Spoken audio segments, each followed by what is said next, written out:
Strong chess players think about the game differently than those who are lower rated.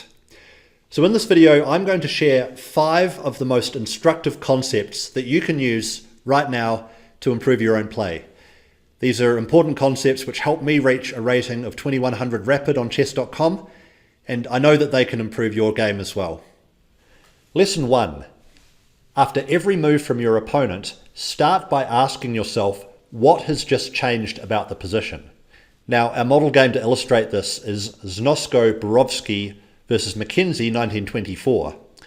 We've reached a middle game position. Both sides have castled their king, both sides have developed their pieces, and it's black's next move, g6, where this way of thinking that I'm introducing here is very helpful to come up with the right move for white. So the move g6, well, that makes a move for white possible which wasn't possible before. And that move is the move played in the game, bishop to h6. So if we go back, when the pawn was still on g7, bishop to h6 wasn't really possible because that would just lose the bishop. But moving the pawn to g6 weakens some squares. This is another good tip, by the way. Every pawn move creates a weakness. And white looked to exploit this immediately by playing the bishop into h6. And now the rook is attacked, so that's a forcing move.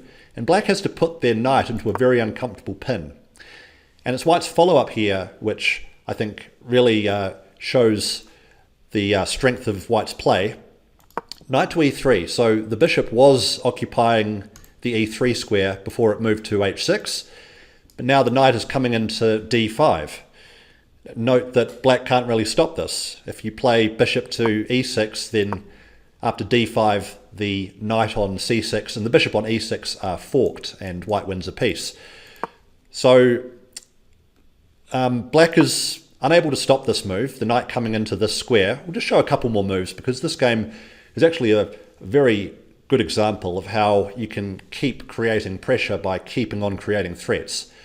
So black played the rook over to e8, just defending the bishop, and knight to d5 came, and then the queen moved away, and then, well, white looked to capture and open up the center and invade with the queen, bringing the queen into f6.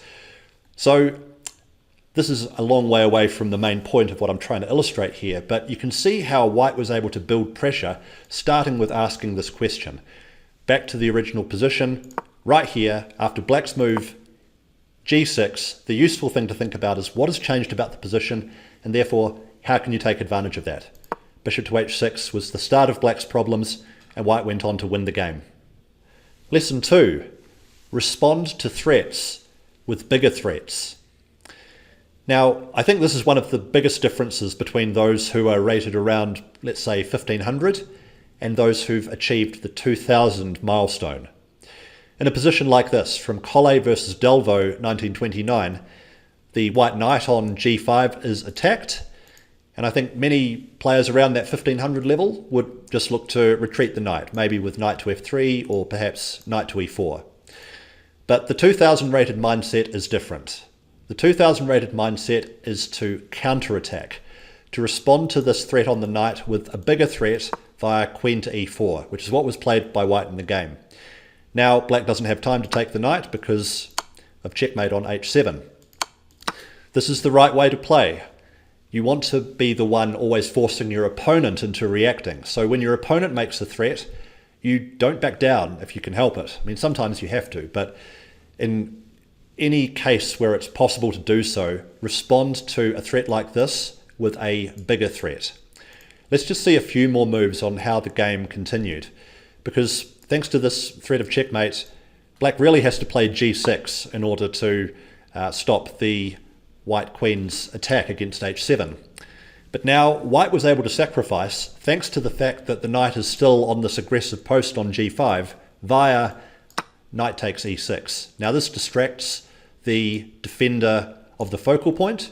g6 was being defended by the pawn on f7. So now that the knight is taken, now queen takes g6 check is possible.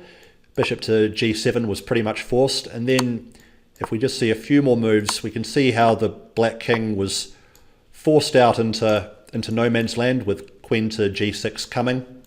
And it all started with the right mindset. You can check out the rest of the game yourself, and in fact I recommend that you do so. It's a brilliant attacking game from White, and how White finished off this attack is also very instructive. But the main thing I wanted to get across here is just the mindset. The mindset of, when you see a piece being attacked, try not to retreat it. Instead, create a bigger threat of your own. Now, if you enjoyed those last two examples, I'd just like to let you know that those were both drawn from a series I'm doing covering the classic book Logical Chess Move by Move. So if you're enjoying the way that I'm explaining things, go ahead and subscribe to the channel. I'll be continuing the series on Logical Chess Move by Move very soon, as well as doing more instructive videos like this one. So by subscribing, you won't miss out on any of what I've got coming up. Lesson 3 is all about understanding when it is correct to break the opening fundamentals. Now, by the opening fundamentals, I mean these rules of thumb you've heard about opening play before, probably, if you've played chess for any length of time. Things like prioritize developing your pieces, don't make too many pawn moves in the opening, don't bring out the queen too early, things like this. But these rules of thumb are really training wheels, which are useful as a beginner. But then as you get more and more advanced in chess, the real skill is understanding when to break these rules. And a good example of this came in Zeisel versus Volthofen, 1899. So it's black to move here, and black played c6. Now that's a pawn move, it's not developing a piece, and you might reject such a move if you were to play the opening purely according to the fundamentals. One reason that this works is that although it's a pawn move, it actually gains time. It gains time against White's light squared bishop. So the pawn that was moved improves black's position with a threat. White had to move the bishop away.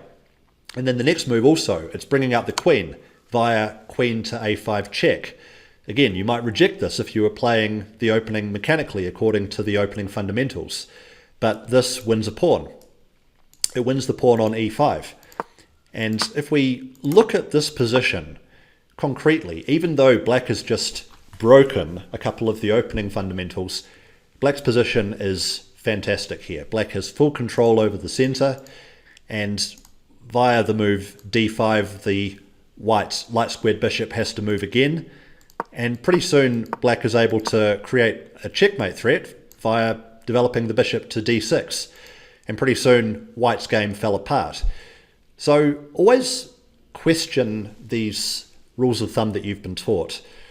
What matters in chess is not following the rules exactly, but thinking for yourself and looking at the exact position that's in front of you. That's how strong chess players think, and that's how you should think too if you want to improve your own play. Now, if you do want to improve your results quickly, one way to do that is to get my help. Now, as I mentioned at the outset, I'm a 2100 rated player. I've been through the journey myself of going from 1500 to 2100, so I know what it takes, and I'm helping ambitious adults take the same journey. So if you'd like to join the Road to 2000 Chess Improvement Program, click the link in the description below, and we can set up a time to chat and see if working together will be a good fit. Lesson 4 is to provoke your opponent to be the one to initiate the capture. Often it is the case that when there's a lot of tension between pieces, whichever player initiates the capture will improve their opponent's position. So you can try and take advantage of this rule, as was the case in Ruger versus Gebhard 1915. It's white to move here, and white's got a great amount of extra space in the centre, but black's got some pressure against c3. Now what white did here was very clever. White played queen to c2. Now because of the threat on black's knight on e4, black really needs to be the one to initiate the capture, which is what happened, and after white takes back, white wins a tempo against this dark squared bishop. So the bishop moved away, and the queen now has pressure against h7. And I think the move that white played here is very instructive, and also the move that white didn't play here. I think a lot of players would automatically castle their king. But when you've got extra space in the center, and when you've got the ability to create threats, there's no need to play such an automatic move. Instead, white looked to dial up the pressure via knight to g5. Now the threat is very transparent, but it's also rather hard to stop.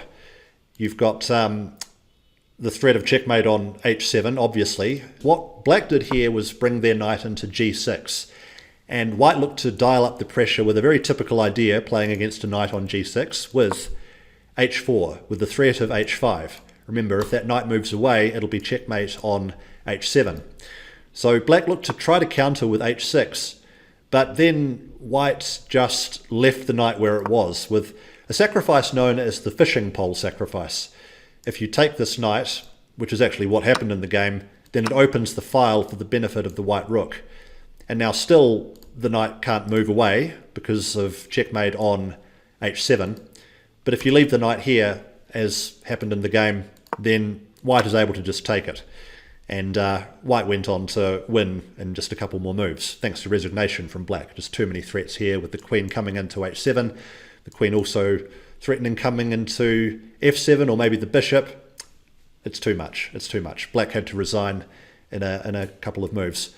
But we trace black's problems back to the fact that in this position right here, white forced black to be the one to initiate the capture, while also improving the queen at the same time. Remember how important the queen was on this diagonal towards h7.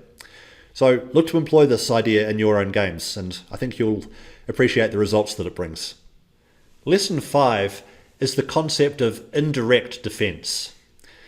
Now this is another way of thinking that really distinguishes those who are, let's say, around the 1500 level and those who are 2000 or higher.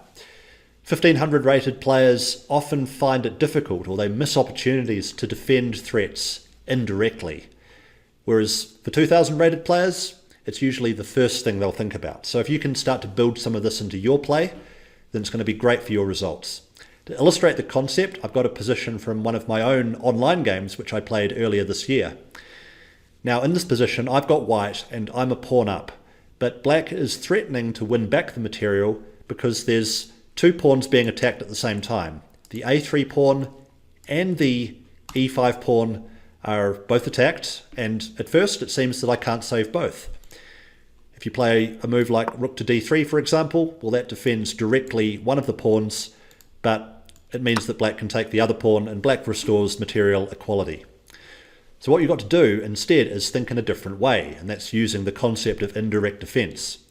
So back to the original position.